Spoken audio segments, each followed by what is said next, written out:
원장님 그 다이어트 할 때 그 영양소가 굉장히 좀 중요하잖아요. 네. 그렇죠. 3대 영양소라고 하는 단백질, 탄수화물, 지방. 얘네들의 역할을 이제 다이어트 할 때 어떻게 주는 걸까요?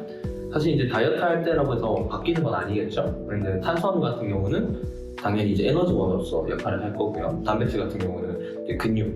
사실 근육이 늘어나 버리면 기초대사량이 증가하는 거니까 그래서 우리가 운동을 하라고 하고요. 지방에 대해서 사람들이 이제 너무 피하는 경향이 있어요, 사실은. 근데 지방은 호르몬, 그다음에 대사에 꼭 작용을 하기 때문에 우리가 적절히 좋은 지방 섭취하는 편이 좋습니다. 좋은 지방을 예로 들어주시면 어떤 걸 섭취하는 줄? 우리가 이제 불포화 지방산, 포화 지방산, 트랜스 지방 여러 가지 말을 하지만 너무 나눠서 생각하지는 마시고 하나 찾아도 너무 힘들고 네. 우리도 몸에 조성 지방이든 다 섞여 있잖아요. 너무 어떤 음식은 뭐하다, 어떤 음식은 뭐하다 이렇게 생각하시는 것보다 자연 상태에서 그대로 유래한 지방을 조금 찾아주시는 편이 좋을 것 같습니다. 가공되지 않은 그런 네. 지방들을 좀 섭취하는. 다들 생선에 들어가 있는 지방들은 좋다고 생각을 하시잖아요. 네. 오리 같은 경우는 훔쳐서 먹어라까지 말을 하는데 그런 게 아니어도 올리브나 아보카도나 식물로서도 충분히 섭취할 수 있고요. 그런데 좀 피했으면 하는 건 우리가 가공식품을 살 때 식물성 유지라고 적혀져 있는 친구들, 그 친구들은 사실 아보카도나 올리브에서 바로 짰다기보다는 어떤 레이프시드 오일이라고 하잖아요. 볶아서 짜면서 트랜스 구조가 생성된 네. 그런 지방의 함유율이 높아서 그런 쪽만 조금 피해주신다면 괜찮지 않을까 생각합니다. 단백질 섭취를 해야지 뭐 체중 감량이 된다 이런 거는 이제 많이들 알고 계신데 그 원리나 이유에 대해서 좀 설명을 좀 해주세요. 단백질 섭취가 체중 감량에 중요한 이유는 사실은 근육을 증가시켰을 경우를 말하겠죠. 그때 이제 근육량이 증가하면서 기초 대사량이 증가해 버리니까. 근데 사실은 그것 말고도 체형 같은 데도 이제 관련이 있을 수 있겠죠. 근육의 밀도가 지방보다 높아서 같은 체중이라도 조금 더 탄탄해 보일 수 있고 그런 면이 있겠죠. 사실 근육이 수분을 좀 더 많이 함유하고 있어서 사실 무게가 더 나갈 수 있어요. 지금 윤성빈 선수 같은 경우에는 예전에 나 혼자 산다에서 봤을 때 90kg가 넘으시더라고요. 근데 사실 우리가 윤성빈 선수를 보면서 비만이라 생각하진 않잖아요. 그렇죠. 그래서 사실 근육과 좀 지방은 조금 별개로 좀 보시면서 근데 사실 그런 것보다는 우리가 매번 고단백 하고 하는 건 그나마 좀 운동을 같이 하실 텐데 좀 도움이 되셔라. 네. 약간 이런 의미로 받아주시면 좋을 것 같습니다. 근데 너무 고단백 시기만 하시다 보면 사실 단백질을 분해해서 쓰려고 하다 보니까 몸에 신장에 특히나 무리가 올 수 있겠죠. 그런 것들 좀 피해주시면 좋지 않을까 생각합니다. 네. 너무 고단백을 하다 보면 통풍이라든지 네, 맞아요. 여러 가지 질환까지 겪을 수 있기 때문에 좀 주의를 해주시는 게 좋은데 결국에는 이제 오히려 이제 너무 고단백으로 인한 문제보다는 대부분은 역설적으로 좀 단백질이 부족하니까 맞아요. 고단백을 강조하는 게 아닌가 싶어요. 그래서 결국에는 탄수화물, 지방, 단백질 이 세 가지가 균형을 이루어야지 다이어트에 도움이 되는데 단백질 비율을 좀 높이면 좀 다른 것들의 균형이 좀 잘 맞아지기가 쉽다라고 보시면 될 것 같아요. 예전에 칼로리에 대한 얘기를 너무 많이 해서 그런 것도 있지 않을까 싶어요. 지방에서 칼로리가 지방이 높으니까 지방도 피해야겠고 당을 피해라고 하고 탄수화물 피해라고 하니까 먹을 게 단백질밖에 없다고 느끼지 않았을까요? 그래서 사실 통풍 같은 병이 걸리신 분들은 정말 통증을 심하게 느끼시잖아요. 사실 안 겪어보신 분들은 모를 정도로 아예 일상생활을 하실 수 없으니까요. 그런 분들이 제일 피하는 게 술과 고기잖아요. 또 뭐든지 확실히 극단적으로 하거나 과한 건 좋지 않죠. 그럼 원장님 3대 영양소가 다이어트 중에 어느 정도 비율 섭취를 하면 좀 좋을까요? 평상시에는 일반적으로는 탄수화물 4, 그다음에 단백질 3, 지방 3 정도의 비율로 먹어주면 이제 좋은데요. 다이어트 할 때는 아무래도 그래도 이제 당 섭취를 줄이는 게 유익하긴 하기 때문에 제 기준으로는 탄수화물 2에서 3, 그다음에 단백질 4에서 5, 그다음에 지방 한 2에서 3 정도 조정해 주시면 좋을 것 같습니다. 다이어트를 함에 있어서 식단이 되게 다양하잖아요. 네. 몇 가지만 간략하게 좀 옥차를 말씀해 주실 수 있을까요? 탄수화물을 적용하는 저탄수화물 식단이 있고요. 또 단백질 비율을 높여서 먹는 고단백 식단, 그다음에 이제 요새 좀 유행하기도 하는 지중해 식단 이런 것들이 있고요. 또 지방을 좀 극단적으로 줄이는 저지방 식단이 있는데 이런 것들은 어떤 게 이제 딱 옳다라고 얘기 드리기보다는 본인의 이제 체질이나 생활 습관이나 그런 목표, 건강 상태에 따라서 이제 선택적으로 진행하시면 될 것 같습니다. 저희가 이제 다이어트를 하다 보면 뭐 먹어야 빠져요? 라는 말을 되게 많이 듣잖아요. 근데 사실 저는 피할 수 있는 걸 먼저 피하자라고 말을 해요. 그렇죠. 이런 네. 것을 먼저 해야죠. 맞아요. 그때 우리가 좀 피했으면 하는 게 있으실까요? 일단은 이제 단순 과당 종류, 설탕이 많이 들어간 그런 음식들 조심하셔야 되고, 이제 밀가루도 그렇죠. 혈당 스파이크, 나쁜 기름 튀김 종류 이런 것들이 가장 이제 다이어트에는 적이 된다고 보시면 됩니다. 설민나티라고 요즘에 인터넷 검색어로 나오는데 설문이나 네. 설민나티라고 하길래 사실은 우리가 그냥 늘 언제나 생각하고 있던 네. 거라고 생각해 주시면 좋을 것 같습니다. 설탕이 다이어트를 할 때 영향을 많이 미치잖아요. 어떤 식으로 좀 미칠 수 있을까요, 영향이? 설탕이 혈당을 빠르게 상승시키기 때문에 그만큼 혈당이 내려가면서 또 공복감을 유발하기도 하고요. 또 이제 추정에서 인슐린 분비를 촉진시키기 때문에 그런 부분에서는 이제 좀 체중 감량을 어렵게 만들 수 있다고 보시면 그래서 지방으로 전환도 많이 유도하고요. 네. 그러다 보니 요즘에 나오는 약들도 대부분이 당뇨나 인슐린 저항성에 관련된 약들이 되게 많이 나오는 것 같아요. 그런 면에서 생각하기에 가공식품이 어쩔 수 없이 다이어트에 안 좋은 면이 아까 말한 설미나티에 관련되어 있거나 설탕에 많이 관련되어 있어서 뭐 그런 것 같아요. 맞아요. 웬만하면 인스턴트 가공식품은 안 드시는 게 좋습니다. 사실 이제 그래도 맛있는 게 너무 많잖아요. 콜라도 먹고 하는데 근데 만약에 그 친구들을 먹지 않는다면 좀 어떤 걸로 좀 대체를 해야 할지 좀 궁금하거든요. 뭐 블랙 커피 정도는 괜찮으시고요. 그냥 이제 가장 좋은 거는 그냥 물을 드시는 게 좋죠.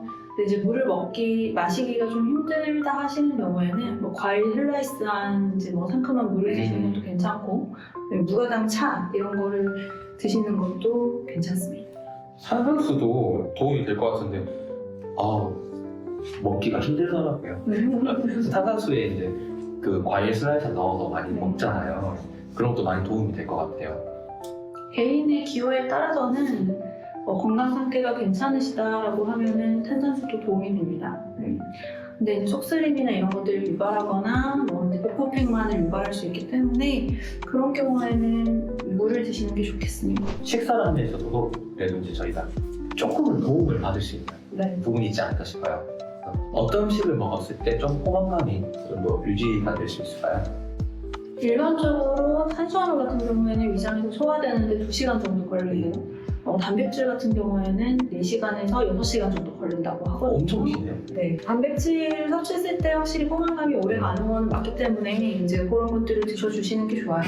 그리고 이제 그 먹는 순서도 좀 도움을 받을 수가 있는데 기본적으로는 이제 좀 섬유질이 많은 채소나 뭐 이런 것들을 먼저 섭취를 하시게 되면 포만감이 좀 빠르게 오기 때문에 그 이후에 좀 살이 찌기 쉬운 그런 당이 포함된 음식들을 적게 섭취할 수 있는 측면에 있어서는 그 식사 순서를 바꿔보는 것도 좋다고 생각합니다. 요즘에 TV에서도 많이들 말을 하더라고요. 네.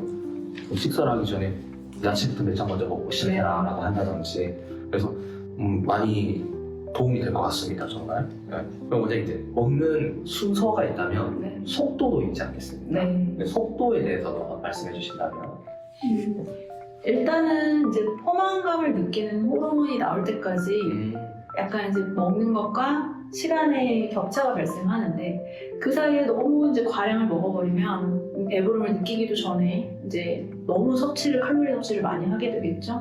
그래서 천천히 먹는 것이 이제 포만감을 천천히 느끼는데 도움이 되고요. 속도의 측면에서도 순서의 측면에서도 식이섬유가 나오잖아요. 네. 섬유질이 많은 음식들. 식이섬유는 어떤 식으로 도움을 좀 많이 줄 수 있을까요? 식이섬유 자체가 이제 좀 변비를 예방하고 또 이제 체중 감량에도 좋은 역할을 하는데요. 포만감을 오래 유지시키는 측면에서도 좋고 다만 제가 이제 조금 당부를 드리는 거는 오히려 식이섬유를 너무 길게 섭취하시면 변비가 유발될 수 있다고 하기 때문에 좀 잘게 잘라서 섭취하시는 거를 권해드립니다. 제가 요즘 간헐적 단식이 되게 유행하잖아요. 네, 간헐적 단식에 대해서 간단하게 한번 말씀해 주실 수 있나요? 간헐적 단식이라고 하면 결국엔 좀 혈당과 관련이 된 것 같아요. 조금 너무 혈당이 올라가 있는 상태를 피해야지 다이어트 되는 호르몬들이 나오기 때문에 사실은 우리가 일상생활에서도 저녁을 먹고 아침까지는 공복을 유지하기 때문에 어떻게 보면 그것도 간헐적 단식이거든요. 그렇죠. 네. 그래서 거기서 조금 더 간헐적 단식을 한다라고 하면 좀 몸에 무리가 되는 분들도 많이 있고 극적인 거 겪으신 분들을 제가 생각보다 많이 봤어요. 그래서 극단적으로 어떤 특별한 방법으로 한다기보다는 그냥 일상생활 속에서 실천하시는 게 좋은데 일주일에 한두 번 정도는 아침 말고 네. 저녁을 굶으신다든지 저녁 위주로 좀 이제 단식을 관리해 주신다라고 하면은 괜찮은 방법인 것 같습니다. 저도 간헐적 단식을 때때로 해요. 때때로 하는데 할 때는 아까 말씀하신 것처럼 이게 너무 처지거나 이게 사실 영양이 안 들어오는 거기 때문에 긴 시간 동안 그럴 때는 이제 저는 사실 다이어트 단약을 그냥 좀 보약처럼 달여서 먹어버리거든요. 에피드린은 이용하되 보약처럼 이용을 해버리면 그래서 조금 포만감을 주고 영양 섭취가 될 거니까 확실히 처지는 게 조금 덜 하더라고요. 그래서 저녁을 안 먹으면 되게 좋은데 사실은 아침에 좀 더 자고 싶어서 네. 전 저녁에만 먹는데 그렇군요. 점심을 약간 다이어트 약이랑 지질 대사가 계속 일어날 수 있게 체지방을 계속 태울 수 있게 우유라든지 이런 걸 한 잔 해주면 상당히 포만감도 크고 효과도 좋은 것 같습니다. 네. 간헐적 단식은 사실 되게 많은 방법이 있고 너무 많은 것들이 소개되어 있고 해서 사실 검색만 해보셔도 다 아실 수 있고 또 보시는 분들이 검색을 통해서 여기 들어가실 수도 있어요. 네. 꼭 해주셨으면 하는 건 당부하는 건 많이 찾아보시고 많이 고려해보시고 나의 생활과 꼭 생각을 해보시고 좀 진행하시는 게 좋을 것 같습니다. 본인의 건강 상태에 맞게 진행하시는 것이 좋지 무엇이든 무리하는 것은 오래 지속되지 못하기 맞아요. 때문에 과유불급이죠. 맞아요. 네. 욕심내다가 사실은 다음 다이어트를 못하게 되는 수도 있어요. 맞아요. 근데 다이어트라는 게 평생이라고 한다면 최대한 쉬운 방법으로 하기 위해서 저희가 있는 것도 있고 서포트를 하는 측면도 있고 한데 이게 지속 가능해야 되잖아요. 나중에도 하고 싶으면 언제든지 다시 할 수 있어야 하는데 사실은 단기간에 승부를 보려고 하다가 오히려 한 번 하고 나서 요요가 왔는데 너무 힘들었고 어차피 안 해. 다음에 안 할 거야 그냥 한다든지 제일 안타깝지만 많이 듣는 말은 이것 때고 저것 때문에 어차피 다시 돌아오고 안 빠져 이런 말들을 들을 때 되게 생활 습관을 같이 얘기해서 바꾸고 싶다 하지만 힘드셨거나 실패하셨던 분들은 이제 다시 할 용기를 잘 내지 못하시는 경우가 많더라고요. 포기하실 때도 좀 빠르게 포기하시고 그런 측면에서 내가 다이어트를 할 때는 시기라면 3월부터 5월 사이에 빨간 날이 접을 때 추석부터 크리스마스 빨간 날이 접을 때 그런 날을 좀 노리셔서 하시면 좋을 텐데 연말에 올 초에 시작해버리면 바로 설날 그렇죠. 빨간 날 너무 많은 거예요. 그러면 사실 하기가 힘들잖아요. 전략적으로 좀 정립해서 진행하시는 편이 좋을 것 같습니다. 그러니까 그런 어떤 이벤트로 인해서 외부 환경으로 인해서 다이어트가 실패할 수 있는 환경을 좀 이제 배제하기 위해서는 어떤 이제 다이어트 기간을 설정해 주는 게 나한테 가장 적합한 다이어트 기간을 설정하는 게 또 성공하기 쉬운 지름길이라고 보시면 그렇죠. 여성분들은 사실 또 생리 주기가 있다 보기 때문에 언제 오셔서 인바디를 측정하거나 할 때만 다 되게 다르잖아요, 사실은. 근데 그걸 사실 저는 설명하기 힘들어요. 제가 직접 경험해보지 않았으니까. 여성 원장님들이 계시는 병원을 찾는 분도 되게 많으시잖아요. 그런 데서 도움을 받을 수 있고 네. 이해를 하실 수 있으니까. 그럴 때 이 주기 때는 원래 그래요 라고 해버린다면 마음이 편해지니까요. 그렇죠. 그러니까 전문가의 한마디가 별거 아닌데도 도움이 될 때가 많기 때문에 혼자서 하는 게 이제 좀 힘들다라고 하시면은 너무 거부감 갖지 않으시고 한약 다이어트에 대해서 좀 도움을 받는 걸 권해드립니다. 사실 저희는 서포터지 저희가 직접적으로 같이 뭐 운동을 대신해주거나 그런 건 아니기 때문에 저희를 잘 이용하셔서 좀 지지도 받으시고 마음도 편해지시고 좀 하셔서 좀 효과적으로 그 다음에 그 목표에 다다를 수 있으면 좋겠어요. 맞아요. 제가 이제 다이어트 메이트가 되어드린 거기 때문에 그런 측면에서 저를 잘 괴롭혀 주시면 근데 원장님 같은 분이 옆에서 같이 해주시면 네. 이게 보이잖아요. 아 나도 저렇게 될 수 있을 것 같다. 그러면 너무 좋을 것 같긴 해요, 사실. 이게 보이는 게 엄청나게 큰 설득을 할 때가 있으니까요. 맞아요.